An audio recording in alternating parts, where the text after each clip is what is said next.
On Vlatko Andonovski, I agree with you. He nailed the starting lineup. The introduction of Sonnet proved to be a stroke of genius. The U.S. played with so much intensity in the midfield. Their pressing gave Sweden all sorts of problems, so hats off to Vlatko there. But there still is this issue of his reluctance to make substitutions.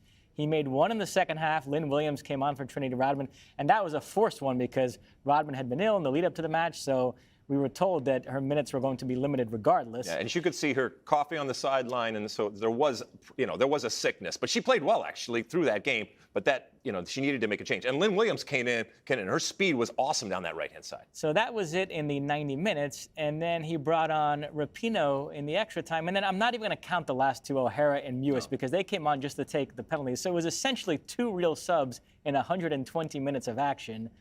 Which, again, is curious to me. He seems to be of this belief that making any change is going to completely disrupt the flow of the team. So if the team is playing well, which they were, to be fair, why would he mess with that? But I don't know. To me, it's not that big an issue to make one change and still maintain the same shape, the same style of play, and just get fresher legs at a certain position. I don't know why he's so reluctant to do that. It goes against what coaches have kind of been screaming, managers and coaches have been screaming out for so long. They've gotten more substitutions and the tinkerers, and so it's almost this throwback type of mentality that no, I don't want to change anything, as opposed to most coaches and managers out there that want the opportunity and want to be given more opportunity to actually affect change on the field. But he says, no, that's not what he's doing. And look, I don't think that Vlatko Andonovski is going to continue on in the coaching capacity for this national team. I think that this is a logical conclusion to his cycle, and not for nothing, but two big tournaments,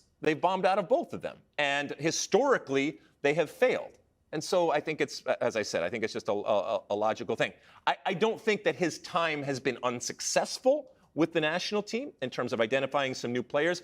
And also, to be fair to Vlatko Andonovski, he's in this weird position, and you've talked about it many times on this pod, where you have these two extremes. You have the old players who have already done that, and so there's not the urgency for them because they already have their hardware and their fame and fortune over there. And then the young ones that don't know yet, but want to do it, but there's no urgency for them because they have multiple opportunities coming forward. So it was a difficult time. He needed to transition, I think, out of that old, guard, maybe quicker than he thought he needed to do.